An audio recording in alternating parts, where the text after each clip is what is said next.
nombre de Jesús te damos gracias. Y la iglesia dice amén, amén, amén. Y le da un fuerte aplauso al Señor. Cristo Jesús. Aleluya. Gloria a Dios. Muy buenas tardes, buenas noches ya.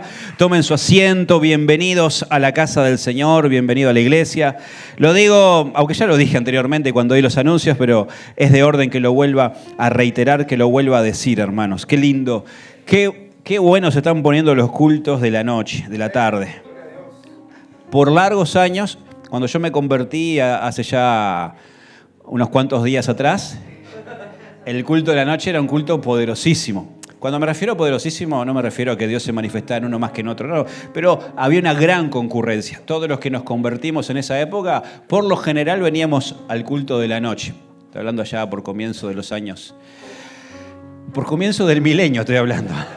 Año 2000, 2001, fíjense, cuando comenzó el milenio. Luego, quizás hará del 2010 para acá, hubo como se revirtió de alguna manera y el culto de la mañana pasó a ser el más concurrido. Los hermanos prefirieron, no sé, son etapas de la vida de cada uno, ¿no? Pero ahora ha habido como un revés nuevamente y la verdad el culto de la noche está muy completo, muy lleno. Y damos gracias a Dios por cada uno de ustedes, hermanos, que son parte de Vida Abundante en primer lugar. Que el Señor les ha traído a este lugar para congregarnos, para crecer juntos, para caminar juntos en este camino de fe. No hacemos ni más ni menos que eso. De la mano todos desarrollando la tarea, la labor que el Señor nos encomendó, ir creciendo juntos hasta que Cristo venga y nos encontremos con Él en la eternidad. Hermanos, quiero leer la palabra de Dios en algunos textos bíblicos que para algunos que tienen más tiempo en el Evangelio o ávidos lectores de la Biblia, son textos más conocidos. Para otros quizás sea la primera vez que lo escucha o para otros será volver a escuchar algo o volver a leer algo. Quiero leer Romanos capítulo 3, versículo 23, Romanos capítulo 6, versículo 23 también, y luego ir al Evangelio de Juan en el capítulo 3. Romanos 3:23 dice lo siguiente: por cuanto todos pecaron y están destituidos de la gloria de Dios. Romanos 6:23, un par de páginas más adelante, dice: porque la paga del pecado es muerte, mas la dádiva de Dios es vida eterna en Cristo Jesús, Señor nuestro. Y el Evangelio de Juan, capítulo 3, la conversación que tiene Nicodemo con Jesús en la noche, le doy un poquito de tiempo para que lo pueda buscar allí. Juan, capítulo 3, desde el versículo 1, leemos como sigue. Había un hombre de los fariseos que se llamaba Nicodemo, un principal entre los judíos. Este vino a Jesús de noche y le dijo: Rabí, sabemos que has venido de Dios como maestro, porque nadie puede hacer estas señales que tú haces si no está Dios con él. Respondió Jesús y le dijo: de cierto te digo, el que no naciere de nuevo no puede ver el reino de Dios. Nicodemo le dijo: ¿cómo puede un hombre nacer siendo viejo? ¿Puede acaso entrar por segunda vez en el vientre de su madre y nacer? Respondió Jesús: de cierto te digo, que el que no naciere del agua y del Espíritu no puede entrar en el reino de Dios. Lo que es nacido de la carne, carne es; lo que es nacido del Espíritu, Espíritu es. No te maravilles que te dije: os es necesario nacer de nuevo. Y yendo al versículo 14, dice: y como Moisés levantó la serpiente en el desierto, así es necesario que el Hijo del Hombre sea levantado, para que todo aquel que en él cree no se pierda, mas tenga vida eterna. Porque de tal manera amó Dios al mundo, que ha dado a su Hijo unigénito, para que todo aquel que en él cree no se pierda, mas tenga vida eterna. Porque no envió Dios a su Hijo al mundo para condenar al mundo, sino para que el mundo sea salvo por él. Amén. El Señor bendiga su palabra. Textos que quizás para algunos son muy conocidos, memorizados quizás, pero que son el corazón del Evangelio, el corazón de lo que creemos como iglesia, el corazón de lo que predicamos, En esto que leímos está encerrado el mensaje central de toda la Biblia. Y hermanos, yo quiero compartir con ustedes algo en la noche de hoy. Quiero hablar acerca de un término que lo repetiré muchas veces durante la noche, pero es una palabra y quiero definirla. Es la palabra naturaleza. Cuando se habla de la naturaleza de algo, se habla de esas cualidades innatas con las cuales ese algo porta de nacimiento, podríamos decir, o de sus orígenes. Cuando hablamos de la naturaleza, hablamos de las características innatas, y cuando hablamos del ser humano, de la naturaleza humana, hablamos de aquellas cosas que el ser humano porta desde su nacimiento y que no es necesario que alguien le enseñe, sino que están allí. Poníamos como ejemplo en la mañana, y lo volvemos a mencionar ahora, el ejemplo del bebé cuando nace, que una de las cosas que a ninguno de nosotros se nos tuvo que enseñar es a respirar. Basta con que la partera o el médico tomara al niño recién nacido en sus brazos, lo ponga sobre el hombro, le dé un par de palmadas y eso desbloquea los pulmones y el niño comienza a llorar. Y de ese momento hasta el fin de su vida, la respiración es una constante. No hubo que enseñarle, no tuvo que ir a la escuela a aprender eso. A la escuela fue más adelante a aprender otras cosas que fue adquiriendo. Fue a aprender a leer, a sumar, a comunicarse. Pero en cuanto a su naturaleza, estaba allí, la capacidad de respirar. A un niño tampoco es necesario enseñarle a tener hambre. Por medio del llanto, el niño cuando tiene hambre, cuando siente la necesidad, su estómago se lo va a pedir y de alguna manera se va a hacer notar, lo va a comunicar a sus padres. Va a llorar, va a estar inquieto y cuando coma va a estar saciado y se va a calmar. Nadie le enseñó a tener hambre. Está ahí, es parte de la naturaleza. Nadie le enseñó al niño que necesita el calor de los brazos de los padres. Simplemente es algo que está ahí y él lo va a pedir. Bebé siempre va a pedir upa y se acostumbra demasiado. Es algo que luego va a ser difícil dejarle. Pero alguien le enseñó esto, no, naturaleza. El estar en los brazos de los padres, el sentirse rodeado, protegido. Entonces, hermanos, cuando hablamos de la naturaleza, hablamos de las cosas que vienen innatas. Y luego, a esa naturaleza, luego se le añade otras virtudes, otro conocimiento y demás. Ahora, yo quiero ir al inicio de todo. Quiero ir a Génesis capítulo 1, cuando Dios crea al hombre y al ser humano. Cuando Dios crea al hombre y a la mujer, la primera pareja, Adán y Eva. Allí la Biblia nos narra, si uno lee la Biblia con detenimiento, en toda su extensión nos narra cómo era el ser humano en su naturaleza cuando Dios lo creó. Dice la Biblia que Dios creó al hombre y a la mujer conforme a su imagen y semejanza. Significa que hay atributos, características de Dios que Él puso en el ser humano, que Él puso en la creación que había formado, que había hecho. Y ustedes tienen en pantalla, le pido a Sabrina que me pueda ayudar, voy a poner una placa, una lista con las características y no nos vamos a detener en ellas, pero quiero mencionarlas. ¿Cómo era el ser humano? ¿Cómo era Adán, Eva? ¿Cómo fueron creados? ¿Cómo fue creada la humanidad en el plan, en la mente de Dios, en su intención original? Y las características del ser humano en cuanto a la imagen de Dios, a la semejanza de Dios. El ser humano era un ser creado inmortal, no existía la muerte. No reinaba la muerte, no existía la muerte biológica. También el ser humano tenía una razón, un intelecto puros. No tenía malos pensamientos, no miraba con envidia, no razonaba el mal con respecto a otras personas. En cuanto a la santidad, tenía una santidad perfecta, no conocía el pecado, no estaba manchado por el pecado, por la codicia, por lo cual Dios había creado un ser santo y se mantenía santo. En cuanto a la espiritualidad, nos referimos a la espiritualidad como la comunión con Dios. Era perfecta. Dice que Dios se paseaba en el huerto y tenía comunión con su creación, con Adán, con Eva. No había ninguna barrera, no había ningún impedimento en cuanto a esa comunicación. En cuanto a la moralidad, era recta, no había engaño, no había mentira, no había defraude.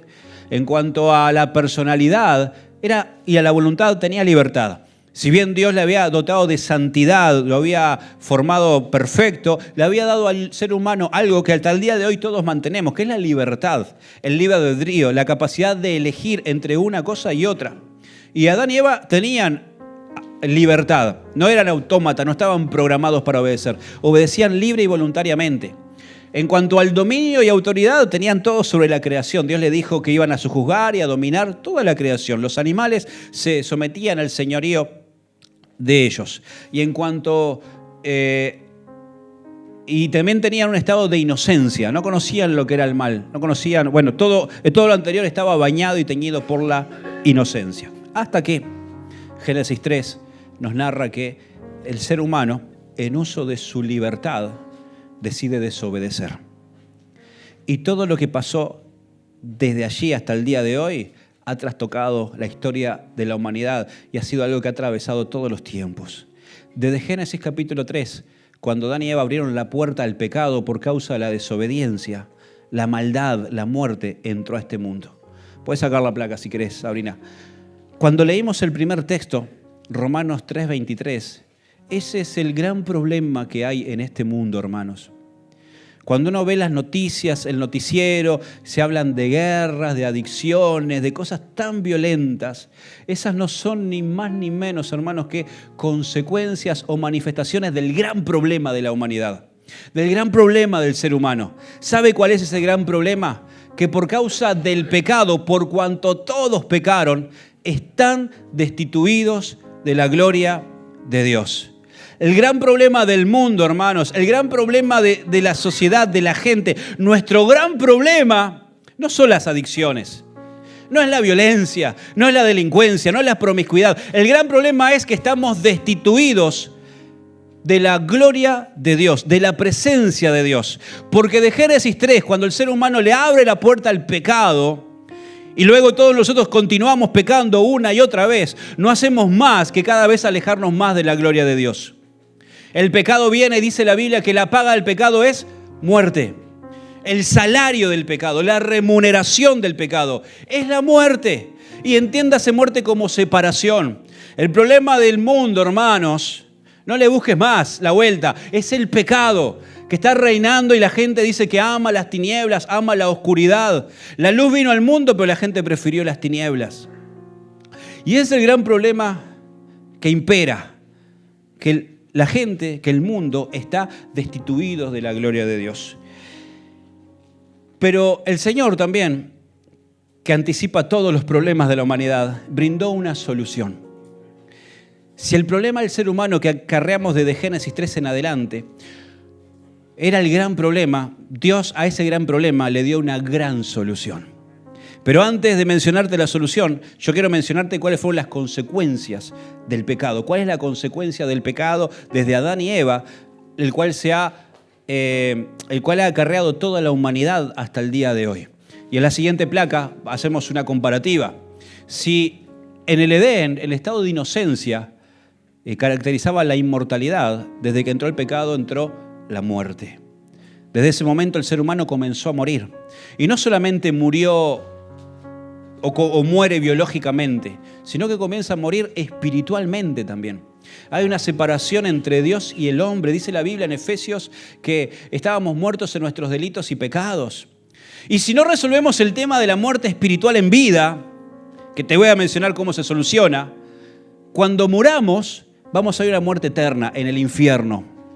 Y dice la Biblia, como está establecido para el ser humano, que muera una sola vez y después el juicio.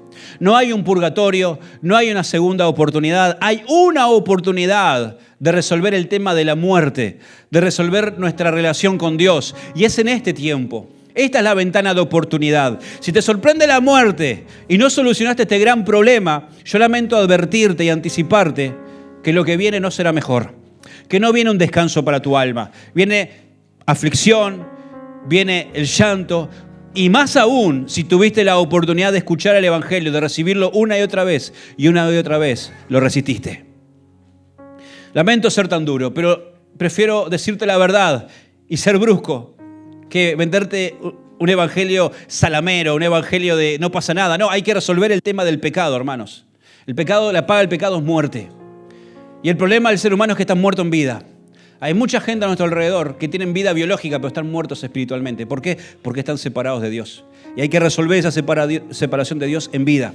Luego dice, en cuanto a la razón y el intelecto, que eran perfectos, entró la insensibilidad, la vanidad a nuestros pensamientos, las tinieblas, la ignorancia en cuanto a las cosas espirituales y la dureza de corazón. De santidad, de santos, pasamos a ser todos pecadores. En cuanto a la espiritualidad que era sana y teníamos comunión con Dios, se distorsionó. El ser humano comenzó a crear sus propios dioses, sus propios ídolos, los hizo de madera, de yeso, de metal. Y si no puede hacer un ídolo para adorar y rendirse a algo tangible, va a buscar cosas inmateriales para rendirse. Se va a rendir ante relaciones, se va a rendir ante su propio ego. El ser humano siempre busca algo para adorar, porque tiene un hueco en su corazón con la forma de Dios. Y mientras no resuelva su situación con Dios, el ser humano va a estar haciéndose y fabricándose ídolos y dioses vez tras vez. Y si no es otra persona, será uno mismo. Si no, será el dinero, será el trabajo, ídolos. En cuanto a la moralidad, esta pasó a estar corrompida. En cuanto a la voluntad y a la personalidad que eran libres, ahora quedaron esclavizadas por el pecado. Dice Juan 8:34, que somos esclavos. En cuanto al dominio y la autoridad, el ser humano le entregó las llaves al diablo, a Satanás.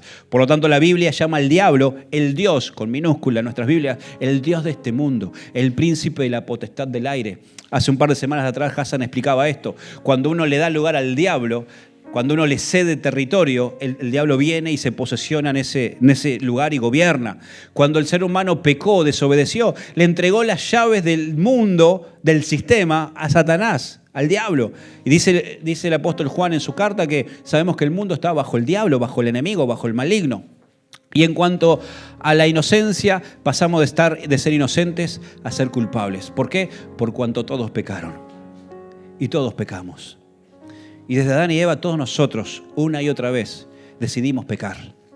La luz vino el Evangelio, y una y otra vez, obstinadamente, nos rebelamos contra Dios. ¿Sabe lo que es pecar? El pecado. El pecado es, de una manera muy sencilla, es hacer todo lo que Dios nos dice que no hagamos. Y es no hacer todo lo que Dios nos dice que hagamos. Es la desobediencia. La naturaleza se corrompió. Y desde aquel entonces y hasta ahora, todos nosotros nacemos con una naturaleza inclinada al mal. Una naturaleza egoísta. Una naturaleza ingrata. Una naturaleza que busca las tinieblas y se regodea en las tinieblas, en lo prohibido. ¿Y cómo se termina manifestando? En vicios, en adicciones, en promiscuidad. Esas son manifestaciones de una persona que está destituida de la gloria de Dios. ¿Y cómo se solucionó el problema? ¿Cómo Dios solucionó el problema?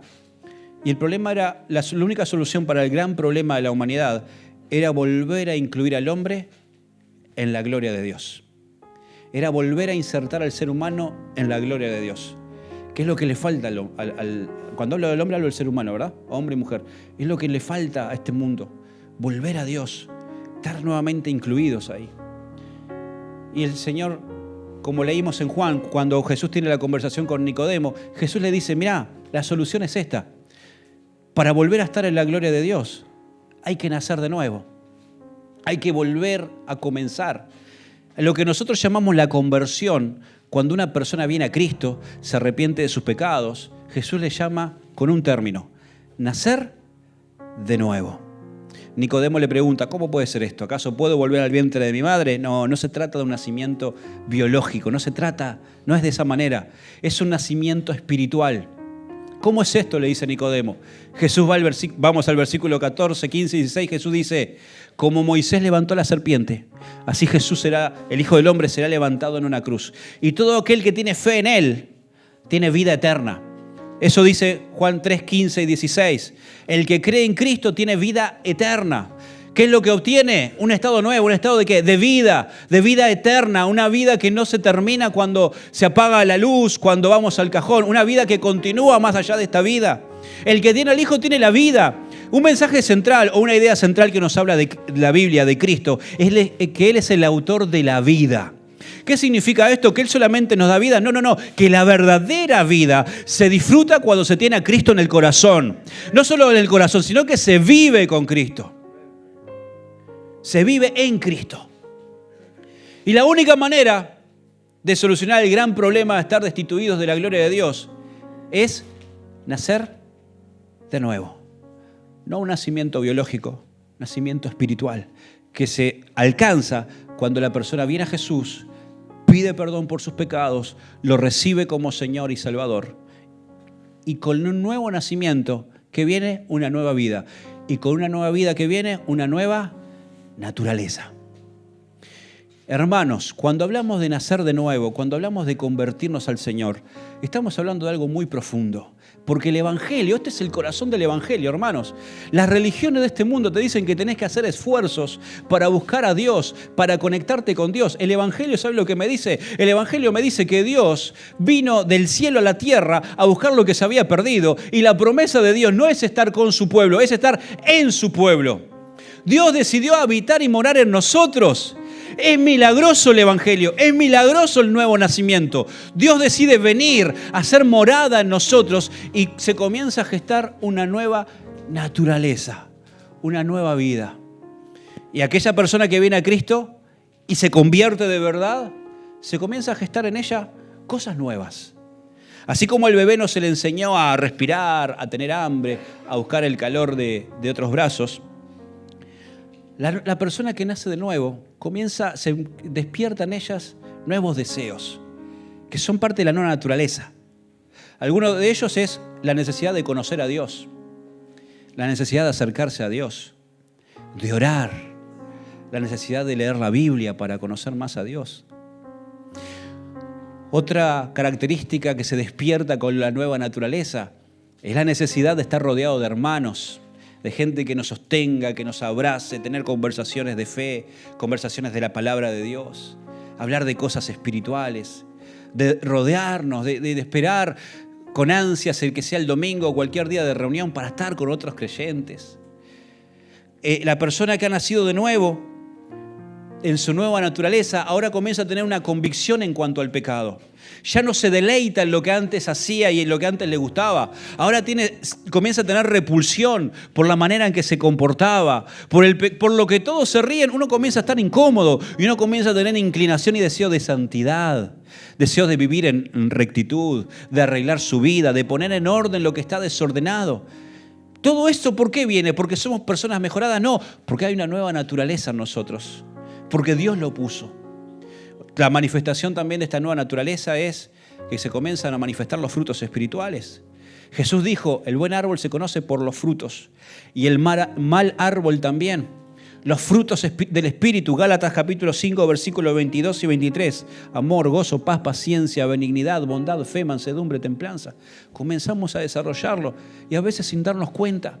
No hace falta que alguien nos diga que algo está mal. Ya sentimos que está mal, tenemos la convicción del Espíritu Santo y tratamos de abandonarlo, de dejarlo. ¿Por qué? Nueva naturaleza. Y Pedro, en su carta, en 2 de Pedro capítulo 1, él dice que todas las promesas que Dios nos ha dado, que todas las grandiosas y preciosas promesas que Él nos ha dado tienen un único objetivo: poder disfrutar y vivir la nueva naturaleza, la nueva vida en Cristo. Las promesas que Él nos ha dado de estar con nosotros, darnos su Espíritu Santo, sostenernos, proveernos, rodearnos de protección, tienen una única finalidad: que vivamos la nueva vida, que vivamos en la nueva naturaleza. Ahora, ¿cómo se caracteriza esta nueva naturaleza? Y te pido, Sabri, si puedes poner la tercera placa por última vez.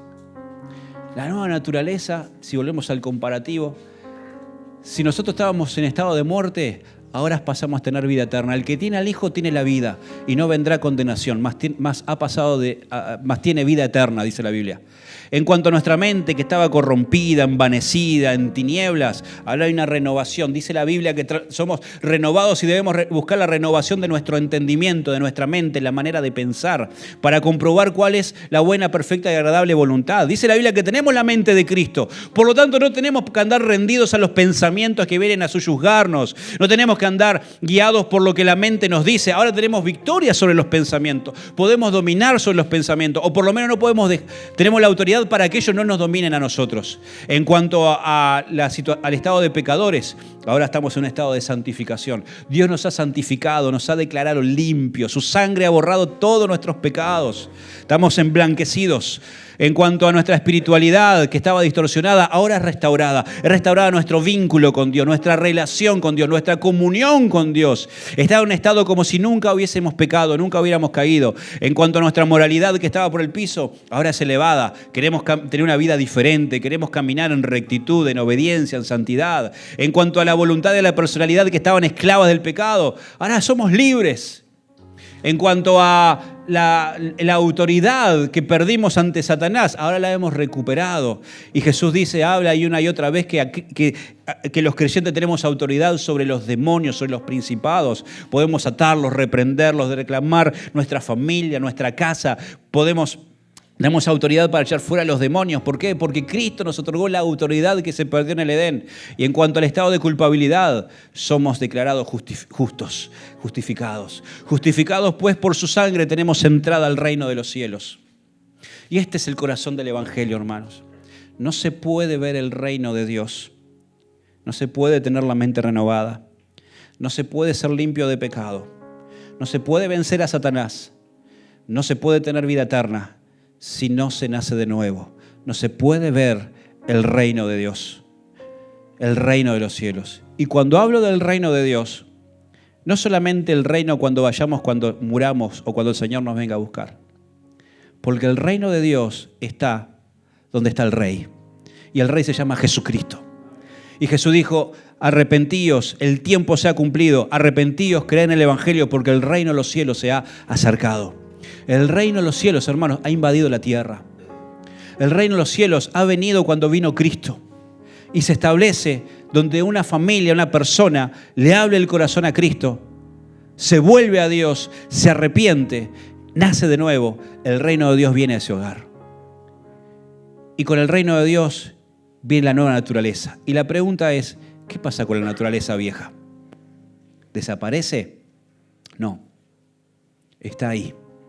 Y aquí le quiero pedir a Rodrigo si puede estar pasando. La vieja naturaleza, hermanos, es algo con lo que tenemos que convivir hasta el último día de nuestra vida. Con la tendencia al pecado. Dice Pablo, el bien que hago, no hago el bien que quiero, sino el mal que no quiero, eso hago. Tenemos que aprender que ahora está la antigua naturaleza y la nueva naturaleza viviendo en nosotros. Lo que la Biblia llama las obras de la carne y el fruto del Espíritu. Lo que llama el viejo hombre y el nuevo hombre, como querramos llamarle. La pregunta es, ¿qué naturaleza va a dominar o va a imponerse? La que nosotros alimentemos más. El pastor siempre usaba esta metáfora y creo que es acorde para esta ocasión. La de los dos perros.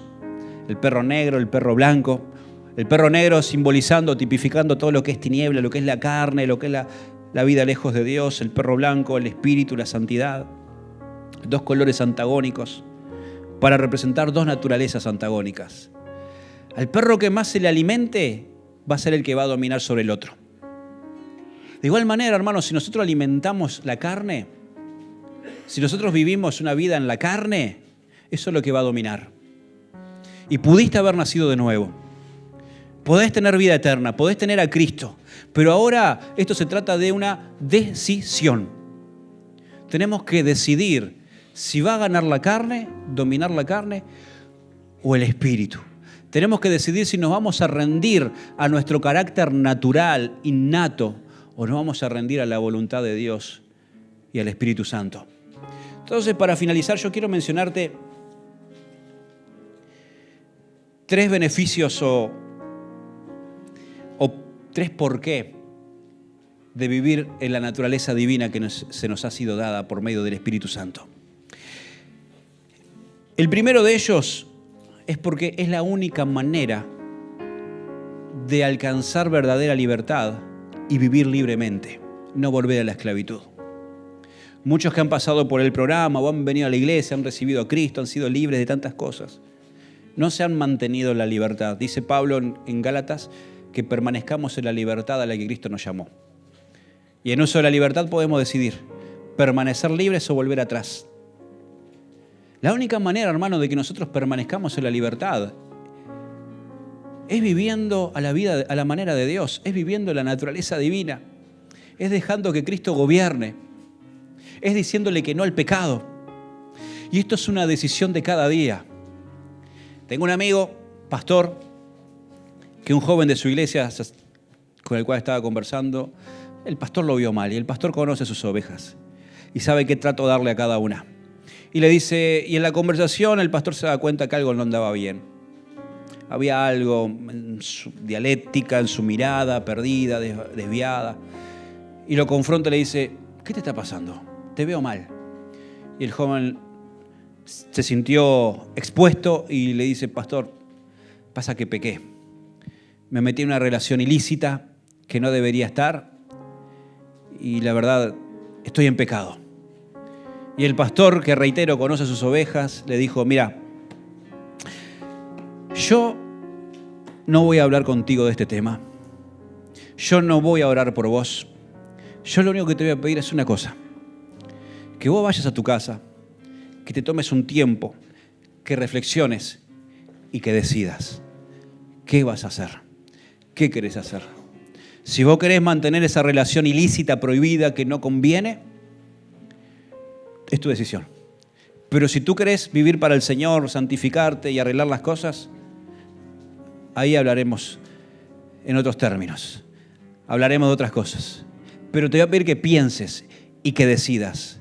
Es que, hermanos, esto es una cuestión de decisión. ¿Qué naturaleza quiero vivir? ¿En la de la carne o la del espíritu? ¿En la santidad o en el pecado? ¿En la luz o las tinieblas?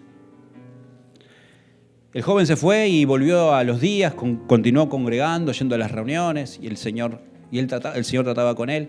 Y el joven va a hablar con su pastor y le dice, pastor, ya tomé una decisión. Y he decidido cortar esa relación y volver a Cristo. Y el pastor le dijo, bueno, ahora que tomaste la decisión, tenés que hacer esto, aquello, lo otro para buscar la restauración, para empezar de nuevo. Y es que, hermano, nosotros gastamos tanto tiempo a veces en consejería, en hablar con alguien, de decirle lo que tiene que hacer, lo que no. Y la persona ya en su corazón ya decidió lo que quiere hacer. No hay palabra que le digamos que le haga cambiar su parecer, porque ya lo decidió, ya tomó la decisión y es remachar un clavo que está torcido. Pero cuando está la decisión, cuando está la voluntad de querer cambiar, de querer hacer las cosas bien, ahí se abre otro panorama totalmente diferente. El segundo beneficio, la segunda razón por la cual vivir en la naturaleza divina, porque es la que se va a manifestar en los momentos de crisis. Otro testimonio. Escuchaba a un pastor que perdió un hijo. Con lo que significa, con lo que conlleva perder a un ser querido, más si es un hijo. No hay palabras, no hay descripción. Y dice este pastor, cuando lo entrevistan y le dijo, ¿cómo superó usted, su esposa, este trance, esta prueba, este desgarro del alma? Y dice, mirá, durante toda mi vida tengo un montón de prédicas en mi mente, conozco un montón de personas, pero en ese momento, si bien estaba rodeado y no rechacé a nadie, si bien tenía mucha información en mi mente, eso quedaba en segundo o tercer lugar. Lo único que me sostuvo en ese momento a mí y a mi familia es lo que teníamos dentro. Es la naturaleza divina. Es lo que el Espíritu Santo estaba haciendo. Son los frutos del Espíritu. Lo que me sostuvo en los momentos de crisis fue la paz que recibí del Señor. Fue la fe, fue la fortaleza. No hubo nada exterior que me sostuviera. Todo estaba acá. ¿Por qué? Porque todas las grandiosas y preciosas promesas que nos han sido dadas por su divino poder es para que nosotros caminemos y manifestemos la naturaleza divina. En los momentos críticos tú vas a demostrar de qué estás hecho. Yo voy a demostrar qué es lo que reina en mi vida. Cuando venga la tentación, yo voy a demostrar ahí si soy un verdadero creyente, cerrando la puerta al pecado, huyendo, o si me voy a entregar de brazos abiertos. Cuando venga el conflicto, voy a demostrar si soy un verdadero creyente, si perdono, si miro al otro con amor, si busco solucionar, o si me manifiesto en la carne y cierro de un portazo la puerta como suelo hacer, o respondo siempre con gritería, con enojo, con insulto. En los momentos críticos donde se va a demostrar el verdadero carácter, si el carácter está en la carne, en la vieja naturaleza corrompida, viciada, o el carácter está rendido a la nueva naturaleza. En los momentos críticos, hermanos, no en los momentos de alegría. O te digo más, aún en los momentos de alegría, cuando todo está bien, también se va a demostrar qué es lo que está reinando. Y la tercera razón por la cual conviene y es necesario vivir una vida en la nueva naturaleza del Espíritu, la nueva vida en Cristo, es porque hay un efecto de derrame hacia abajo. Hay un efecto de derrame de nosotros hacia nuestro cónyuge, hacia nuestra familia, hacia nuestra descendencia. Cuando el reino de Dios viene de verdad a un hogar, a una casa, a una familia, a un corazón, cuando hay una verdadera conversión, cuando se nació de nuevo verdaderamente. Eso afecta a nuestra descendencia, afecta a lo que nos rodean. Hay muchos jóvenes, muchos que están apartados y están resentidos con sus padres, que no es excusa, que no es razón suficiente, porque cada uno debe responder por su salvación. Pero hay muchos que usan eso para justificar. Dice, porque mi padre iba a la iglesia, pero era esto, era lo otro. Mostraba una faceta delante de los hermanos, pero en casa era totalmente diferente. No es excusa, hermanos, para nadie. Pero uno entiende, es que venían los domingos a la iglesia, levantaban las manos, leían la Biblia, oraban con elocuencia, pero no habían nacido de nuevo. Y si habían nacido de nuevo, no vivían la nueva vida. Y si no vivían la nueva vida, la familia se afectaba y los hijos se descarriaban. No digo que sea una norma, no digo que sea igual para todos, pero cuando uno indaga en algunas personas, dice, yo quiero volver a la iglesia, pero no puedo, porque mi familia dejó una huella en mí, una huella negativa, de que se puede ser creyente en la iglesia, pero se puede vivir como mundano en casa. Y hace algunos años atrás se hizo un estudio de esos que le gustan hacer a los hermanos norteamericanos, en rastrear las genealogías de algunas familias. Y se investigaron 2 ramas genealógicas de 2 personas que nacieron en el siglo XVIII.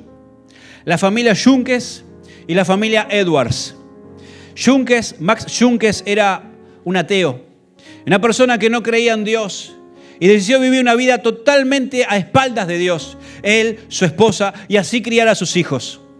Por el otro lado, Jonathan Edwards, predicador del evangelio, misionero, precursor de avivamientos, decidió, mi casa y yo serviremos al Señor. Decidió traer los valores del reino a su hogar. Se rastrearon sus antepasados. Se hizo un estudio genealógico, hay varios estudios, los pueden buscar luego, varios informes que se hicieron. Y en cuanto a Max Junkes, ateo, se rastrearon 1023 descendientes, de los cuales 300 murieron en la pobreza, 150 fueron delincuentes, 7 fueron asesinos, 100 fueron enviados a prisión con condenas de más de 13 años, unos 190 se convirtieron en trabajadores sexuales, en prostitutas, 100 fueron alcohólicos. Y por el otro lado, se investigó la descendencia de Jonathan Edwards, un fiel creyente. Se encontraron 729 descendientes, de los cuales 295 se graduaron en la universidad. 75 fueron profesores, 3 fueron elegidos senadores de la República, 3 fueron gobernadores, unos 30 alcanzaron la magistratura como jueces, 100 fueron abogados, 56 se involucraron en la medicina, 75 fueron oficiales del ejército de alto rango, 100 se convirtieron en predicadores y misioneros, y unos 80 desempeñaron algún cargo, algún tipo de trabajo público, connotado, reconocido por la sociedad. Y uno alcanzó la vicepresidencia de la nación. ¿Por qué? 2 hombres que tuvieron la misma oportunidad. Uno decidió por Cristo, decidió nacer de nuevo y decidió que el reino de Dios venga a su hogar. Y el otro decidió vivir a espaldas del reino de Dios. Mis hermanos, para cerrar, ¿en qué naturaleza vamos a vivir? ¿Qué naturaleza va a gobernar tus conversaciones? ¿Qué naturaleza va a gobernar tu toma de decisiones? ¿Qué naturaleza va a gobernar tu carácter? ¿La naturaleza caída o la nueva naturaleza que te ha sido dada por medio del Espíritu Santo cuando naciste de nuevo? Te pregunto, ¿naciste de nuevo? ¿O solamente pensás que por venir a la iglesia de chiquito eso ya es suficiente? ¿O pensás que estar 14 meses en el hogar ya te convierte en creyente, ya fue suficiente para nacer de nuevo? ¿O venir domingo tras domingo, semana tras semana es suficiente? Es necesario nacer de nuevo. Y si has nacido de nuevo y tenés la convicción, ¿estás viviendo la nueva naturaleza? ¿Se está manifestando tu deseo por la santidad? ¿Se está manifestando tu deseo de compartir con otros creyentes? ¿Se está manifestando tu deseo de servir? ¿Tu deseo de bendecir? ¿Qué naturaleza gobierna? Una decisión de cada día, porque Jesús dijo, Cada día toma tu cruz y sígueme. Cada día decide morir. Cada día. Pablo decía, ya no vivo yo, sino que Cristo vive en mí. ¿Qué te parece si nos ponemos en pie en esta noche? Nos tomamos un tiempo para orar.